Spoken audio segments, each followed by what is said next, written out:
Bien, donc le thème proposé aujourd'hui, c'est comprendre la peur. Donc c'est un thème qui fait peur, un peu. On va essayer de l'aborder. Donc la peur se manifeste de beaucoup de manières dans notre expérience. Ça peut être la peur du conflit. Personnellement, c'est ça, c'est la peur du conflit, la peur de s'exposer, la peur d'être humilié, la peur d'être jugé, de manquer.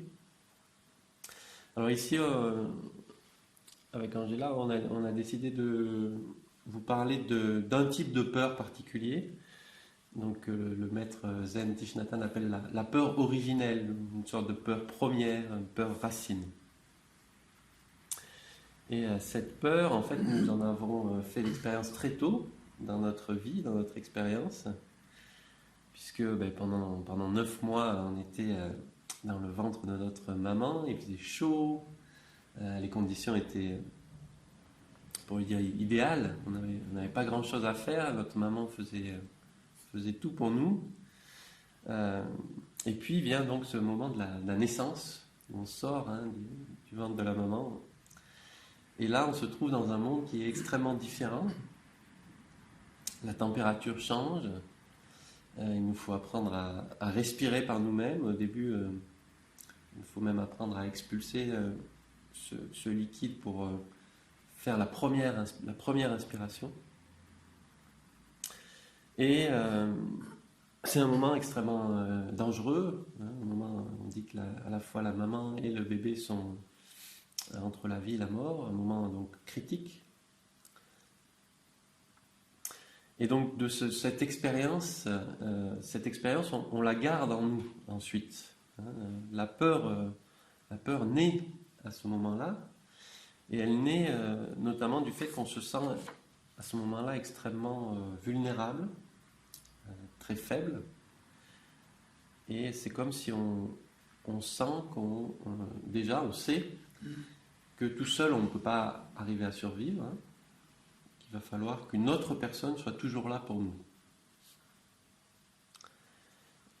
Donc il y a cette peur en fait de ne pas pouvoir survivre, qui s'est déjà manifestée dans notre expérience. Et comme on avait vu déjà une première fois, donc dans la psychologie indienne, il y a 8 consciences, mais il y a surtout, on va dire, si on fait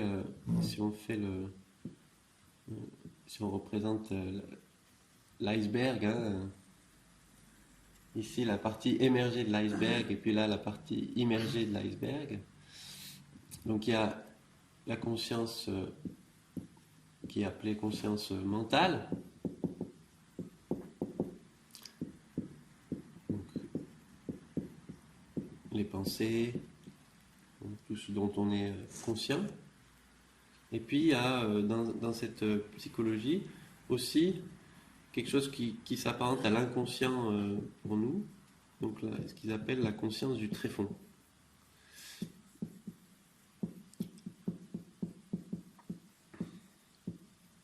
Ensuite, il y a aussi donc 6 autres consciences ici qui sont les consciences sensorielles. Voilà. Donc la conscience du tréfonds, c'est on va dire l'inconscient, si on cherche à simplifier un peu. Et donc dans cette conscience du tréfonds, on stocke toutes nos expériences. Et notamment donc est stockée cette graine de peur originelle, cette peur de ne pas pouvoir survivre, cette peur aussi d'être abandonné, cette peur finalement voilà, d'être abandonné. Et si on ne regarde pas ça, si à aucun moment de notre vie d'adulte, on essaye de reconnaître cette peur originelle, elle peut alors nous diriger. Elle va se manifester dans un certain nombre d'actions. Et donc on va la retrouver finalement dans notre conscience mentale sous différentes formes. Et elle va nous faire agir, elle va nous guider quelque part. Si on essaye soit de la de l'oublier, soit de la refouler, soit de ne pas la voir. Hein, et nous sommes très forts là-dessus, on a plein de mécanismes. Ouais, c'est vrai que Florence ne voit pas. Pardon. Donc on a plein de mécanismes en nous pour justement la refouler, hein, faire une sorte de déni. Alors la méditation, la pleine conscience, ça sert justement à travailler avec ça. Alors comment on peut faire? Comment on peut faire pour essayer de comprendre cette peur, pour essayer de la transformer? Donc les enseignants, hein, les personnes qui nous ont aidés, nous, dans nos épreuves de vie, elles disent qu'il y a deux mouvements en fait. Il y a deux mouvements complémentaires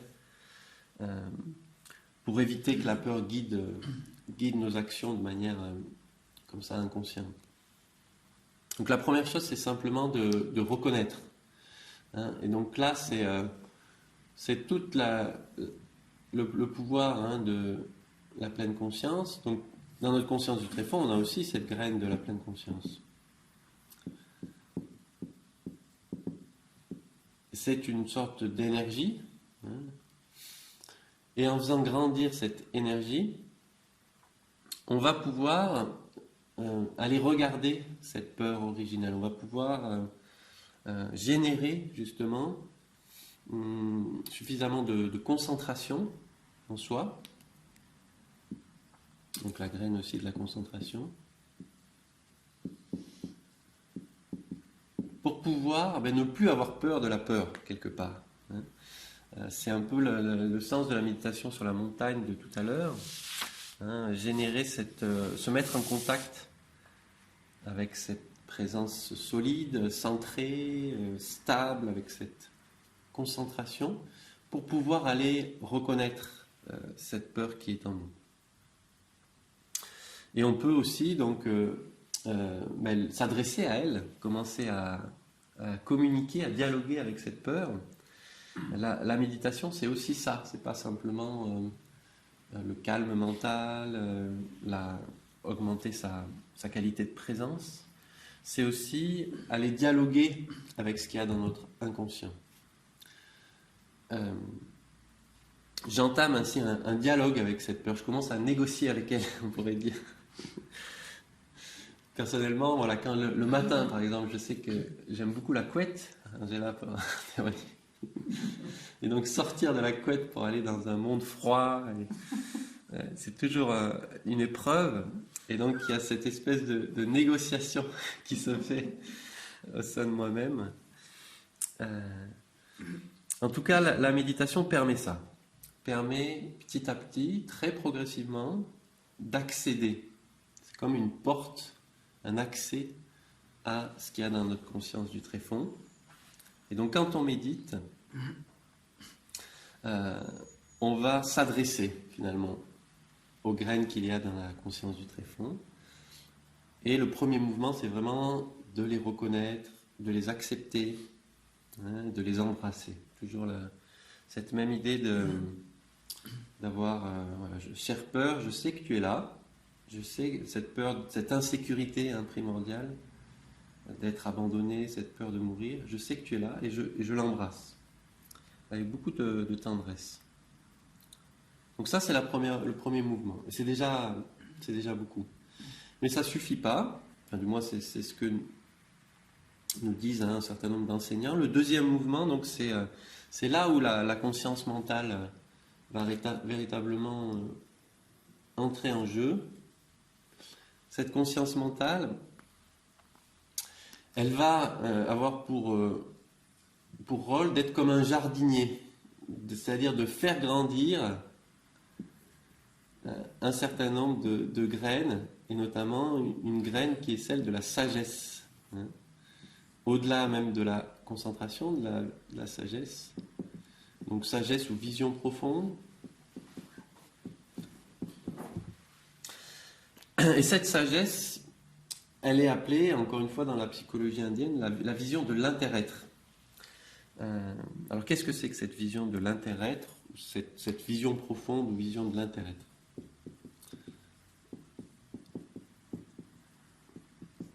Bon, souvent, nous pensons les choses de manière, en fonction des formes, hein, de manière très formelle. Et donc, on va dire qu'on considère que de la naissance jusqu'à notre mort, on va appeler ça l'être, hein. On va considérer ça comme étant la période de l'être. Et puis après la mort, on va appeler cette période le non-être. Et puis avant la naissance aussi, hein, on appelle cela le non-être. Donc on a cette manière, cette tendance à penser ainsi. Hein. De la naissance à la mort, je suis. Puis avant ma naissance, je ne suis pas. Et après ma mort, je ne suis plus. Mais si on regarde les choses un peu différemment, et par exemple si on regarde un nuage,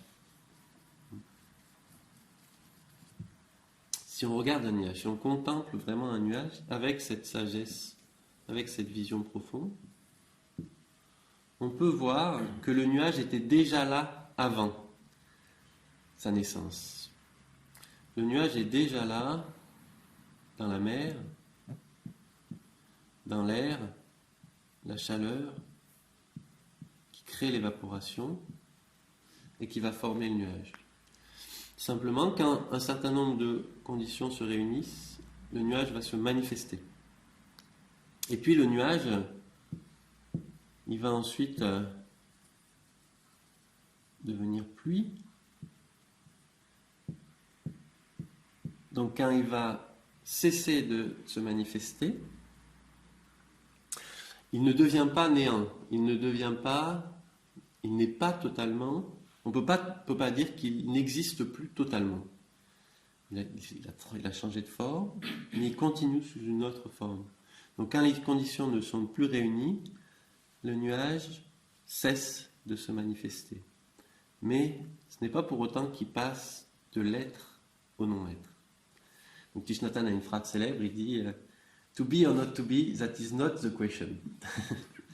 Donc Shakespeare, être ou ne pas être, ce n'est pas la question. Et c'est vrai que un des apports, en tout cas personnellement, des philosophies orientales, c'est de penser, non pas en termes d'être et de non-être, mais en termes de manifester et non manifester, ou latent. Il y a des choses qui se manifestent, puis des choses qui retournent qui sont latentes ou qui se transforment. Donc cette vision-là transcende finalement les notions d'être, de non-être, et donc elle transcende aussi la peur.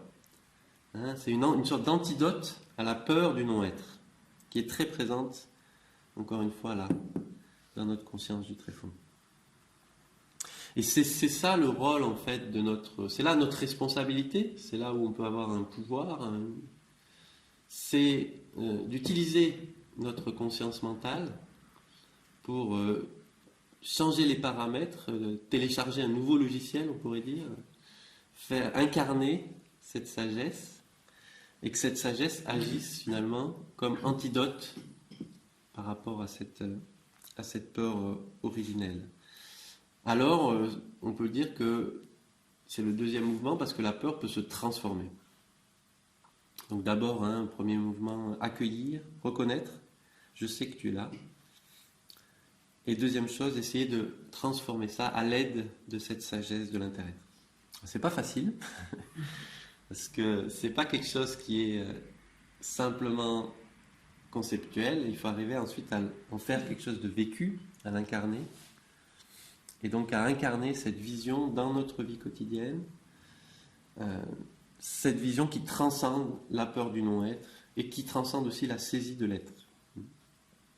Mais c'est possible, c'est quelque chose de possible, avec la pleine conscience, avec la concentration, avec la sagesse, on peut arriver à générer une énergie qui va essayer de comprendre la peur et de la transformer. Voilà. Donc je crois maintenant, Angela voulait nous proposer un échange sur la peur. Merci beaucoup.